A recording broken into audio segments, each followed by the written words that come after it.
الصلاة والسلام عليك يا سيدي يا رحمة للعالمين وعلى آلك وأصحابك يا سيدي يا مراد المشتاقين صلى الله على حبيبه محمد وآله وأصحابه وسلم. ایسا کوئی محبوب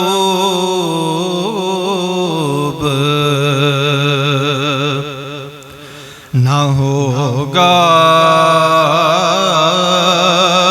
نہ کہیں ہے، ایسا کوئی محبوب نہ ہوگا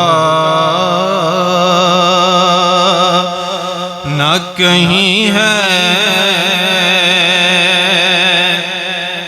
ایسا کوئی محبوب نہ ہوگا نہ کہیں ہے، بیٹھا ہے چٹائی مگر عرش نشیں ہے، بیٹھا ہے چٹائی پہ مگر عرش نشیں ہے، ملتا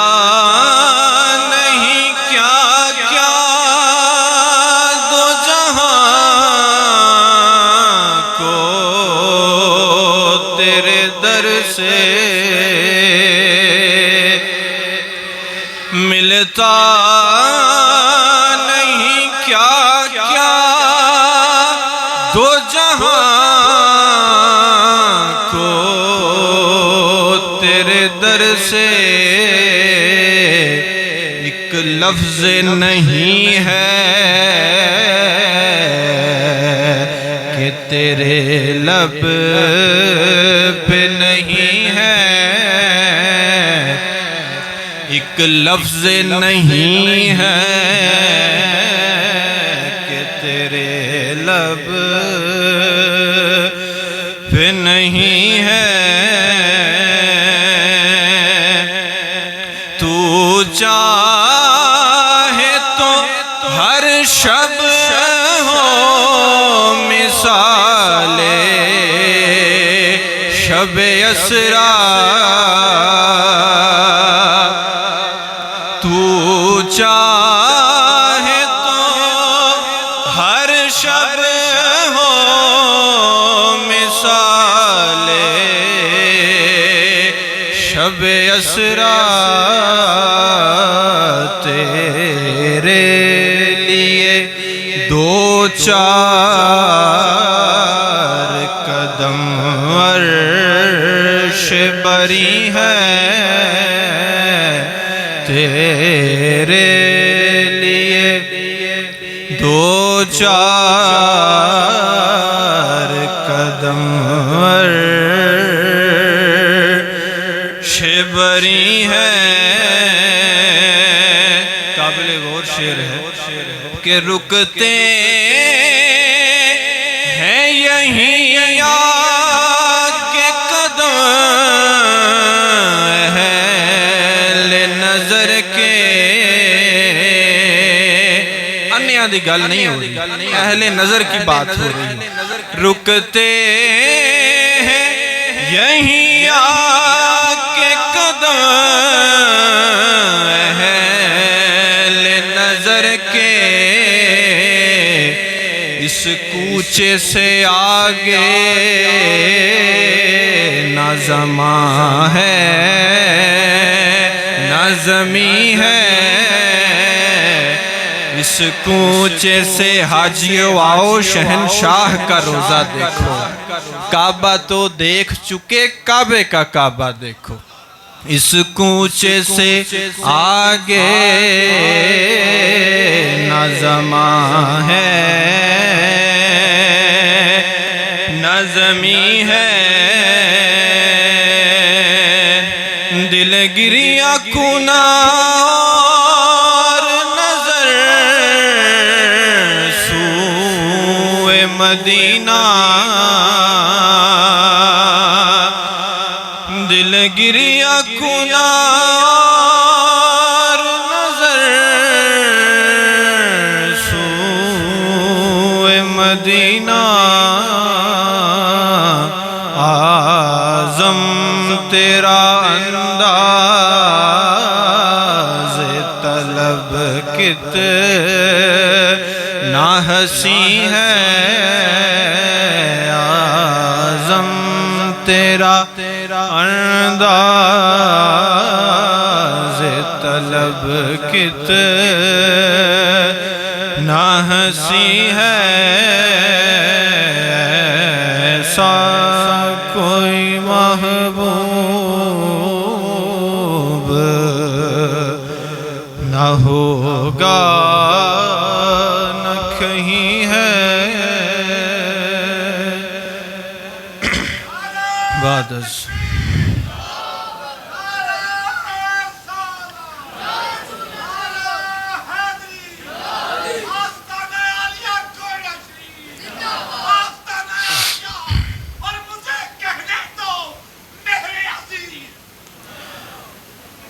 بعد از حمد و ثنا تعریف حاضری حضور اکرم نور مجسم جناب محمد الرسول اللہ صلی اللہ علیہ وسلم۔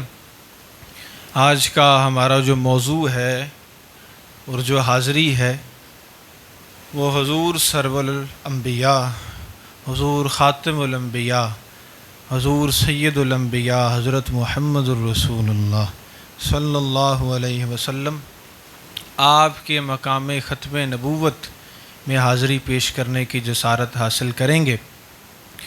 جو آیہ کریمہ میں نے تلاوت فرمائی، اللہ پاک نے ارشاد فرمایا کہ اے محمد صلی اللہ علیہ وسلم، آپ مردوں میں سے کسی کے باپ نہیں ہیں، آپ مردوں میں سے کسی کے باپ نہیں ہیں، لیکن اللہ کے رسول ہیں اور سب نبیوں کے آخر میں تشریف لانے والے ہیں۔ اور اس کے آگے اللہ پاک نے فرمایا کہ بے شک اللہ سب کچھ جاننے والا ہے۔ تو ہمارا آج کا موضوع ہے، اسی موضوع کے متعلق جو ہے وہ آیہ کریمہ تلاوت فرمائی۔ حضور اکرم نور مجسم جناب محمد الرسول اللہ صلی اللہ علیہ وسلم آپ نے اپنی ختم نبوت کے بارے میں ارشاد فرمایا۔ آپ فرماتے ہیں نحن الآخرون ونحن الاولون یوم القیامہ ونحن اول من يدخل الجنہ۔ حضور نے فرمایا کہ ہم سب آخر والے، یعنی حضور نے خود کو اور اپنی امت کو آخر والے کہا ہے۔ حضور نے اپنے اصحاب کو اشارہ فرمایا اور حضور نے فرمایا کہ ہم سب آخر والے روز قیامت سب سے مقدم ہوں گے، یعنی آئے تو ہم آخر پہ ہیں لیکن قیامت والے دن ہم سب سے آگے کھڑے ہوں گے۔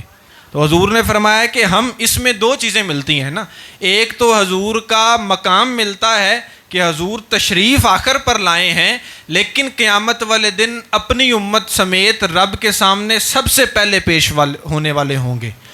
تو حضور نے کیا فرمایا، اور دوسرا کیا ملتا ہے، ختم نبوت کا ہمیں اس سے عقیدہ ملتا ہے، کیونکہ حضور نے فرمایا کہ ہم جو یہاں ہیں ہم سب سے آخر والے ہیں، کہ میں سب سے آخری نبی ہوں اور تم سب سے آخری امت ہو۔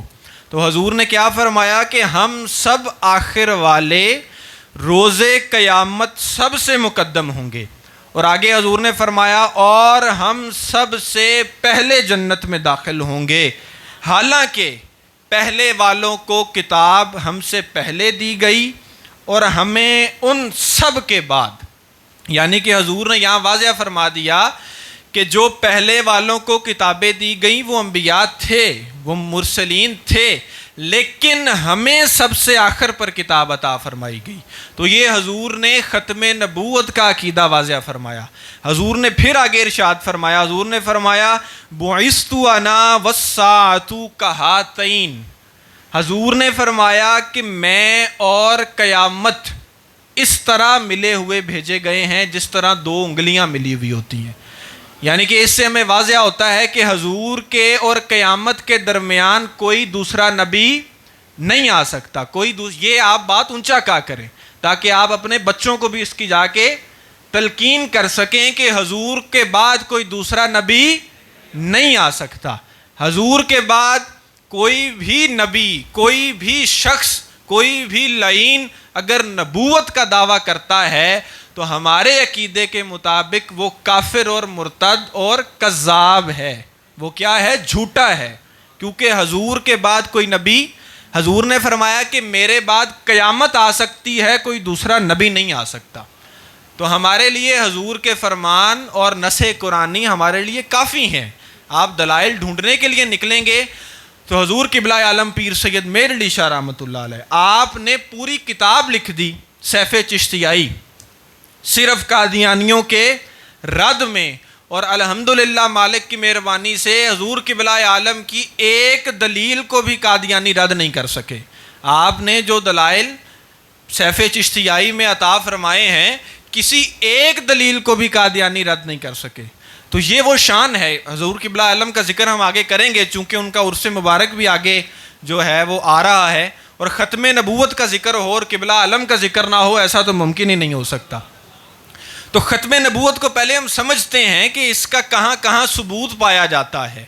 اور حضور نے پھر جب حضرت مولا علی پاک رضی اللہ تعالیٰ عنہ آپ کی شان بیان کی تو حضور نے کیا فرمایا کہ اے علی بے شک تم میرے لیے ایسے ہو جیسے موسیٰ کے لیے ہارون تھے، جیسے موسیٰ کے لیے ہارون تھے. اب حضرت موسیٰ علیہ السلام بھی نبی ہیں، حضرت ہارون علیہ السلام بھی نبی ہیں. تو جب حضور نے اتنی بات فرمائی تو حضور یہاں پہ آپ رکے نہیں. آپ نے اتنی بات فرما دی، اب لوگوں کو اندیشہ ہو سکنا تھا کہ لو جی حضور نے تو مماثلت دے دی کہ اب جیسے موسیٰ کے لیے ہارون تھا ویسے محمد الرسول اللہ صلی اللہ علیہ وسلم کے لیے علی المرتضیٰ ہے. تو لوگ یہاں سے یہ چیز نکال سکتے تھے کہ ہارون تو نبی تھے، تو اس سے مراد یہ ہوا کہ نعوذ باللہ من ذالک علی المرتضیٰ بھی نبی ہیں، یا حضور کے بعد کوئی دوسرا نبی بھی آ سکتا ہے. تو حضور نے اسی حدیث کے اندر آگے اضافہ فرمایا. حضور نے فرمایا لیکن لا نبی بعدی، لیکن حضور نے فرمایا کہ میرے بعد کوئی نبی نہیں آ سکتا، کہ بے شک علی میرے لیے ایسے ہیں کہ جیسے موسیٰ کے لیے ہارون، لیکن محمد الرسول اللہ کے بعد کوئی دوسرا نبی نہیں آ سکتا. تو یہ وہ دلائل ہیں جو ہمیں ذہن نشین رکھنے چاہیے، یہ ہمیں ذہن نشین رکھنے چاہیے. ویسے جو ہے نا عاشق کے لیے معشوق کی بات ویسے ہی حرف آخر ہوتی ہے، اس کو کسی دلیل کی ضرورت نہیں ہوتی، اسے کسی دلیل کی ضرورت نہیں ہوتی. جو محب ہے نا اس کے لیے محبوب کا کہنا ہی بہت ہے. دیکھیں نا حضرت ابوبکر صدیق رضی اللہ تعالیٰ عنہ آپ کا جب مکے میں ابھی تھے اور غالباً جو ہے معراج شریف کے بعد کفار نے حضرت ابوبکر صدیق کو آ کے کہا کہ تم جو ہے وہ ایک شخص یہ دعویٰ کرے کہ میں رات کے اتنے لمحے میں آسمان کا سفر بھی کر آیا ہوں، مسجد اقصیٰ سے بھی ہو آیا ہوں، جبریل سے بھی ملاقات ہوئی ہے، حتیٰ کہ میں اپنے رب سے ملاقات کر کے اسی رات میں واپس بھی آ گیا ہوں، تو کیا تم مان لو گے؟ تو حضرت ابوبکر صدیق نے کہا کہ ماننا تو مشکل ہے. یہ کس نے کہا ہے؟ تو اس کافر نے، مشرک نے آگے سے کہا کہ تمہارا نبی اس طرح کہتا ہے. تو ابوبکر صدیق نے دلیل نہیں مانگی. ابوبکر صدیق نے کہا کہ اگر میرا نبی یہ کہتا ہے تو بلا شبہ سچ کہتا ہے. تو جب معشوق کی بات آتی ہے تو دلیلیں نہیں مانگی جاتی. جب معشوق کا مقام اور مرتبہ بیان کرنے کی باری آتی ہے تو دلیلیں نہیں مانگی جاتی، پھر انواع عشق کیتا جاتا ہے. کیا کیا جاتا ہے؟ اصحاب حضور کا لعاب دہن مبارک زمین پر نہیں گرنے دیتے تھے. کس دلیل سے ثابت کریں گے آپ؟ یہ قرآن میں کوئی نص آئی ہے کہ اپنے حبیب کا، اپنے نبی کا آپ لعاب دہن زمین پر نہ گرنے دیں؟ حضور بال مبارک، منہ مبارک کٹواتے تھے تو اصحاب ایک بال زمین پر نہیں گرنے دیتے تھے. اصحاب کو اگر ایک بھی منہ مبارک مل جاتا تو وہ اپنے لیے اسے حشر کا سامان سمجھا کرتے تھے کہ اگر میرے پاس قیامت والے دن اللہ پاک کو دکھانے کے لیے کوئی عمل نہ ہوا تو میں حضور کی زلف مبارک کا بال سامنے کر دوں گا. تو یہ تو وہ عقیدہ تھا. یہ عقیدہ آپ کو کسی حدیث سے ملتا ہے؟ یہ عقیدہ آپ کو کسی قرآنی نص سے ملتا ہے؟ نہیں ملتا. تو اصحاب نے یہ پھر عقیدہ کیوں رکھا؟ اصحاب کیوں حضور کا لعاب دہن مبارک اٹھاتے اور اپنے چہرے پر مل لیتے؟ تو یہ عشق کا فتویٰ ہے جناب. یہ کس کا فتویٰ ہے؟ یہ عشق کا فتویٰ ہے کہ جب عشق ہوتا ہے تو وہ دلیلیں نہیں مانگتا. وہ یہ نہیں دیکھتا کہ یہ کام کرنا چاہیے کہ نہیں کرنا چاہیے. وہ یہ دیکھتا ہے کہ یہ کام محبوب کا ہے تو بس اس میں دلیل کی ضرورت ہی نہیں ہے. کیا نہیں ہے؟ عشق میں دلیلیں نہیں مانگی جاتی. وہ میرا شعر ہے نا کہ عشق کی بیعت ہے، وہ شعر میرے اب ذہن سے نکل گیا ہے کہ ہاں فیصلے خود کے ہیں پھر عشق کی بیعت کیسی.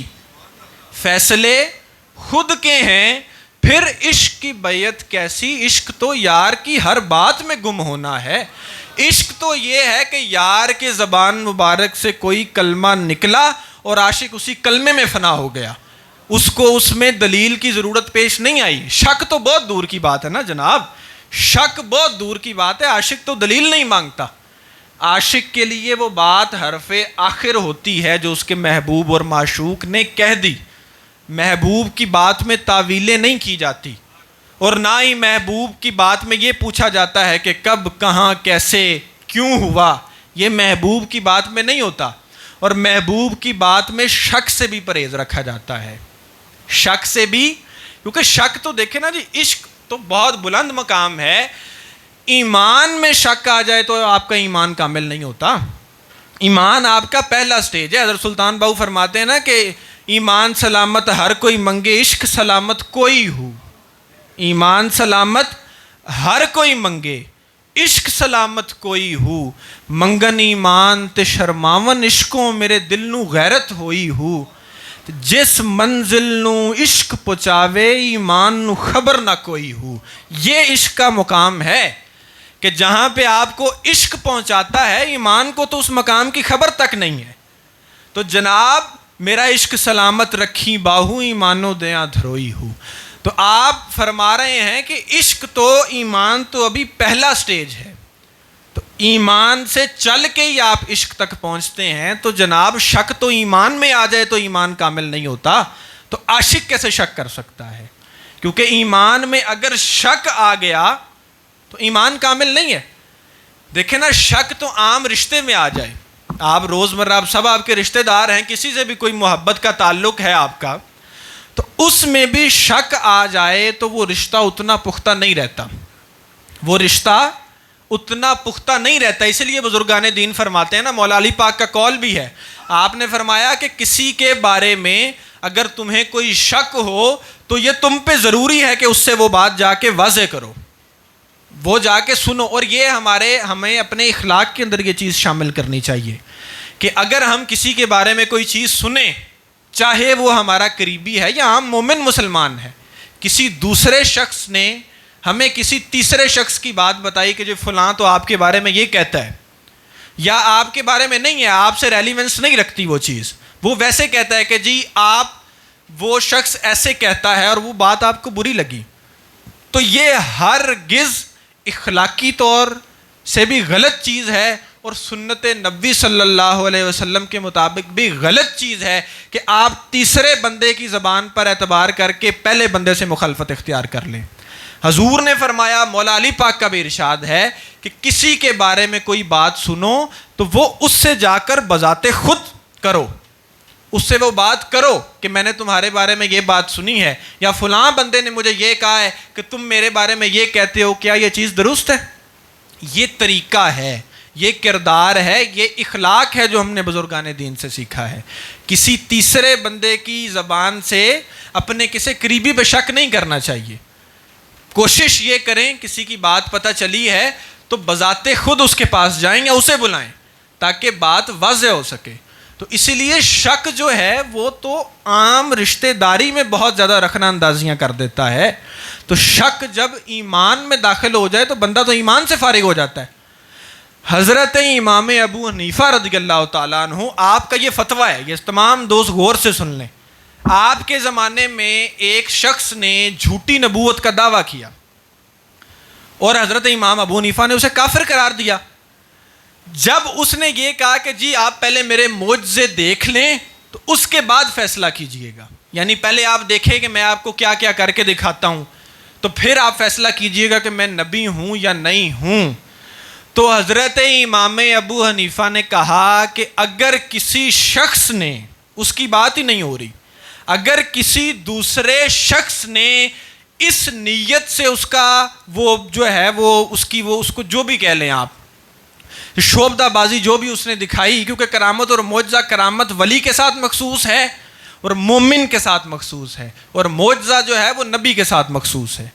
تو نبی تو وہ تھا نہیں، نہ ہی وہ ولی تھا. تو جو بھی اس نے شعبدہ بازی دکھانی تھی تو آپ نے فرمایا کہ اگر کوئی شخص اس نیت کے ساتھ وہ شعبدہ بازی دیکھے کہ یار میں ویکھاں تے صحیح بھی کی وہاں ہے، تو وہ بھی کافر ہو جائے گا، وہ بھی کافر ہو جائے گا. ختم نبوت کا معاملہ اس قدر پیچیدہ ہے، اس قدر نازک مسئلہ ہے، یہ کوئی عام مسئلہ نہیں ہے یہ جس کو ہم چھوٹا سا مسئلہ سمجھ لیتے ہیں کہ بس نعرے لال و تاجدار ختم نبوت زندہ باد زندہ باد. صرف اس حد تک نہیں ہے یہ معاملہ، یہ آپ کے دل کی بات ہے.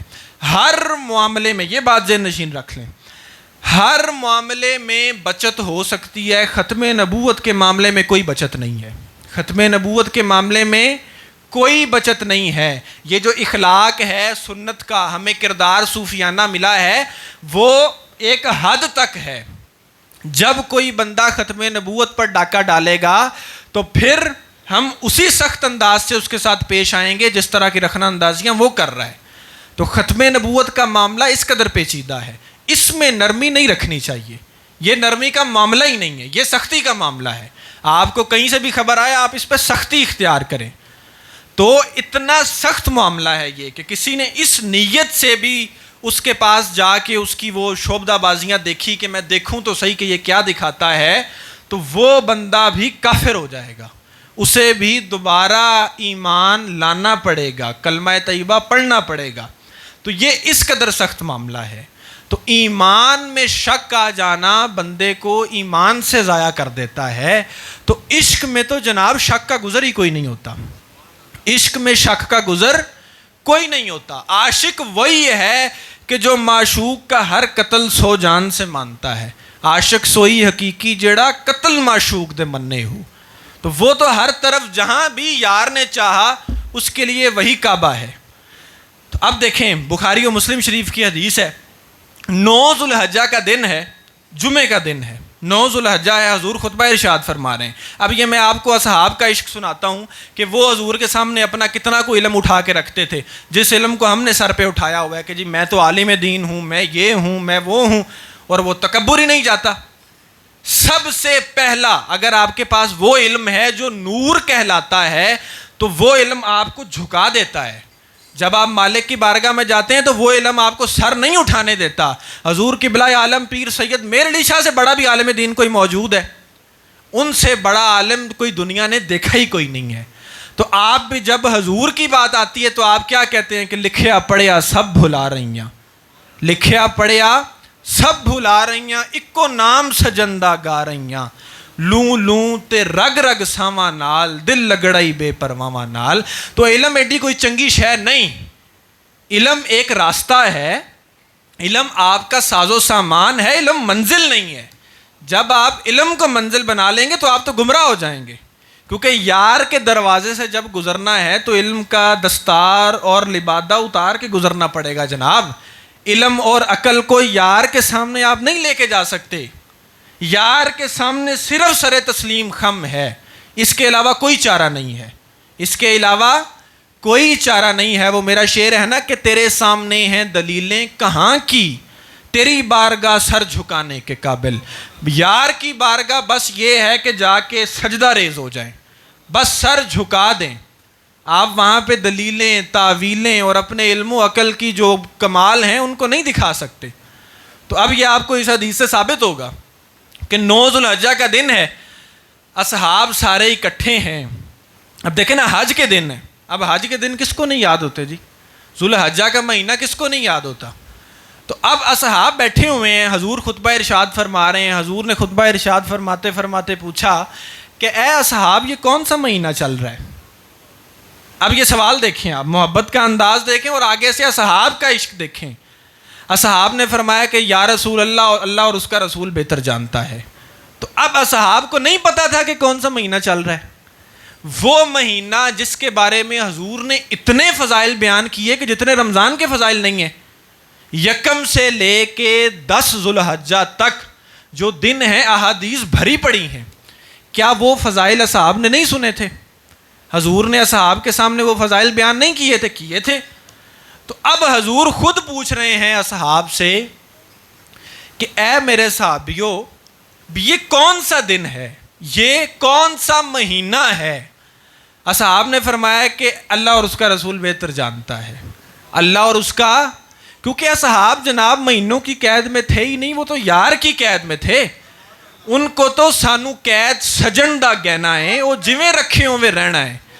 ان کو تو یہ تھا کہ جیسے محبوب رکھے ہم نے اس طرح رہنا ہے. جنہوں نے یار کے ایک رخ بدلنے سے اپنا قبلے کا رخ بدل دیا، ان کے لیے مہینے کیا چیز ہیں جناب؟ مہینوں اور دنوں کو تو وہ کچھ سمجھتے ہی نہیں ہے. تو حضور نے دریافت فرمایا، حضور نے فرمایا کہ اے اصحاب مہینہ کون سا ہے؟ اصحاب نے فرمایا اللہ اور اس کا رسول بہتر جانتا ہے.